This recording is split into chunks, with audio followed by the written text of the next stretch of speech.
आज ही Doubtnut app download करें। Doubtnut पर होगा अब आपके सभी मैथ्स, केमिस्ट्री, फिजिक्स और बायोलॉजी डाउट्स का सफाया। बस अपने क्वेश्चन की फोटो खींचो, उसे क्रॉप करो और तुरंत वीडियो सोल्यूशन पाओ। Download now. दोस्तों, हमारे पास सवाल में कुछ इस तरह की कहानी है कि हमारे पास दो ब्लॉक्स है M1 और M2 मास के। M1 और M2 के बीच में हमारा कोफिशिएंट ऑफ फ्रिक्शन म्यू दिया रखा है, और M2 और हॉरिजॉन्टल सरफेस के बीच में स्मूथ सरफेस है। ठीक है, मतलब यहाँ म्यू 0 है। हमें बताना है एक्सेलरेशन ऑफ ब्लॉक क्या होगी जब हम F नाम का फोर्स लगा रहे हैं। ठीक है, F नाम का फोर्स हम M1 ब्लॉक पे लगा रहे हैं, मतलब ऊपर वाले ब्लॉक पे हम फोर्स F लगा रहे हैं, तो एक्सेलरेशन ऑफ ब्लॉक क्या होगी। तो इस सवाल को सॉल्व करने के लिए हमें पहले दो कंडीशन सोचनी पड़ेगी। ठीक है, एक कंडीशन क्या होगी, जब ये फोर्स जो होगा, ये फोर्स इन दोनों के कांटेक्ट की वजह से जो लिमिटिंग फ्रिक्शन होगी उस फ्रिक्शन से कम होगा, और या तो इस लिमिटिंग फ्रिक्शन से ज़्यादा होगा। ठीक है, अगर हम पहले केस की बात करें, केस 1, अगर ये जो एफ है फोर्स, वो लिमिटिंग फ्रिक्शन से छोटा हो। ठीक है, लिमिटिंग फ्रिक्शन से छोटा हो का क्या मतलब है, हमारे पास M1 और M2 दो मास है।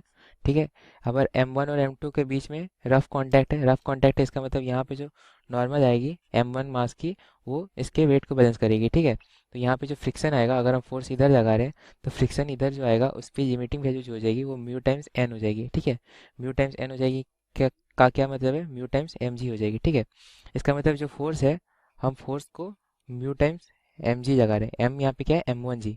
ठीक है, क्योंकि ऊपर वाले मास का हम बात कर रहे थे, तो हमारा ये म्यू टाइम्स M1G है। तो हमारा जब force less than mu times M1G होगा, तब हमारी क्या कहानी आएगी कि हमारी जो फ्रिक्शन होगी, अगर हम फोर्स लिमिटिंग फ्रिक्शन से कम लगाते हैं, हमें पता है ये कि जब हमारा फोर्स लिमिटिंग फ्रिक्शन से कम होता है तो जो फ्रिक्शन होती है वो उस एफ को बैलेंस कर देती है।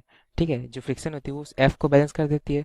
तो अगर हम फोर्स एफ लगा देती है, जो फ्रिक्शन है वो एफ नाम का फ्रिक्शन लगाएगा, तो यही फ्रिक्शन जो नीचे वाला ब्लॉक है, नीचे वाला M2 है, उस पर रिएक्शन फोर्स के तौर पर इधर लगेगा। ठीक है, अगर रिएक्शन फोर्स के तौर पे F2 इधर लगेगा और ये सरफेस स्मूथ है, तो इस F2 की वजह से वो एक्सेलरेट करेगी। तो अगर M2 एक्सेलरेट करेगी तो M1 भी एक्सेलरेट करेगी, क्योंकि M1 और M2 के बीच में कोई रिलेटिव मोशन नहीं चाहता है, क्योंकि ये फोर्स जो है लिमिटिंग फ्रिक्शन से कम है। तो ये पूरा सिस्टम जो है, पूरा सिस्टम किसी एक्सेलरेशन A से एक्सेलरेट करेगा। ठीक है, तो अगर पूरे सिस्टम की एक्सेलरेशन की बात करें, तो एक्सेलरेशन जो हो जाएगा वो total force divided by total mass हो जाएगी। हमारा टोटल फोर्स जो है वो F है, क्योंकि F के अलावा और कोई फोर्स लग नहीं रहा है पूरे सिस्टम पे, क्योंकि सिस्टम जो है ग्राउंड से कनेक्टेड है और ग्राउंड स्मूथ है। ठीक है, तो हमारा जो एक्सेलरेशन हो जाएगा वो force divided by total mass हो जाएगा। फोर्स हमारा F है और टोटल मास हमारा M1 प्लस M2 है। ठीक है, M1 प्लस M2 है, तो ये हमारी एक्सेलरेशन की वैल्यू आ गई जब हमारा फोर्स लिमिटिंग फ्रिक्शन से कम लग रहा है।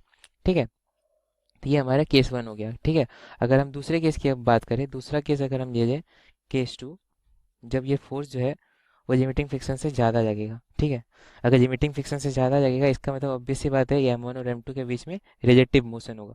ठीक है, क्योंकि लिमिटिंग फ्रिक्शन के बैरियर को पार कर चुका है वो फोर्स। तो हमारा जो फोर्स हो जाएगा, इसको हम बोल सकते हैं कि ये म्यू टाइम्स M1G के से ज़्यादा है। ठीक है, तो इन दोनों के बीच में अब रिलेटिव मोशन होगा। रिलेटिव मोशन कैसे होगा, रिलेटिव मोशन कि अगर M1 एक्सेशन A1 से मूव करेगा और M2 एक्सेशन A2 से मूव करेगा। ठीक है, और ये एक्सेशन A1 और A2 अलग अलग होंगे। तो इसकी कहानी कुछ इस तरह की आएगी कि अगर हम M1 की फ्री बॉडी डायग्राम की बात करें, M1 पे एक फोर्स F आगे की तरफ लगेगा, और फ्रिक्शन जो होगी एक पीछे की तरफ लगेगी, और ये जो फ्रिक्शन होगी वो लिमिटिंग फ्रिक्शन के बराबर होगी, क्योंकि अब रिलेटिव मोशन हो रहा है। ठीक है, इसी तरह से M2 की अगर बात करें, तो M2 पे यही जो लिमिटिंग फ्रिक्शन है वो इस पे रिएक्शन फोर्स के तौर पर M2 पे लगेगी। ठीक है, तो हमारे पास M1 के पास दो फोर्सेस होगी और M2 के पास एक फोर्स होगी। तो इसकी वजह से इसका जो एक्सेशन होगा वो इस डायरेक्शन में होगा, और इसका एक्सेशन इस डायरेक्शन में होगा। इसका A1 होगा, इसका A2 होगा।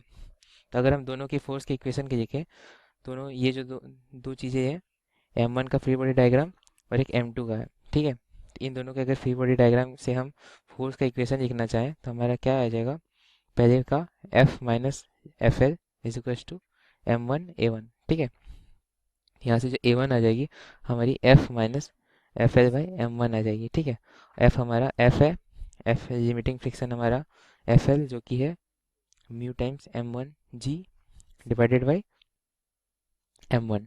ठीक है, ये हमारी एक्सेशन ऑफ 1 आ गई पहले वाले ब्लॉक की। और एक्सेशन 2 की बात करें, A2 की बात करें, तो वो सिर्फ एक फ्रिक्शन है, एक फ्रिक्शन अकेला फोर्स है जो इसको एक्सेशन प्रोवाइड करेगा। ठीक है, तो एक अकेला friction FL divided by mass M2। ठीक है, तो ये हमारी दो एक्सेलेरेशन अलग अलग आ गई जब हमारा फोर्स जो है लिमिटिंग फ्रिक्शन से ज़्यादा लग रहा है।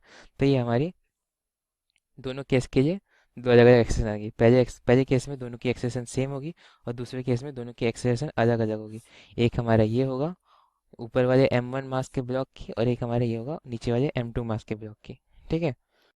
क्लास 6 से 12 से लेके नीट, IIT, जेई मेंस और एडवांस के लेवल तक 10 मिलियन से ज्यादा स्टूडेंट्स का भरोसा। आज ही डाउनलोड करें डाउटनेट ऐप या व्हाट्सएप कीजिए अपने डाउट्स 8400 400 400 पर।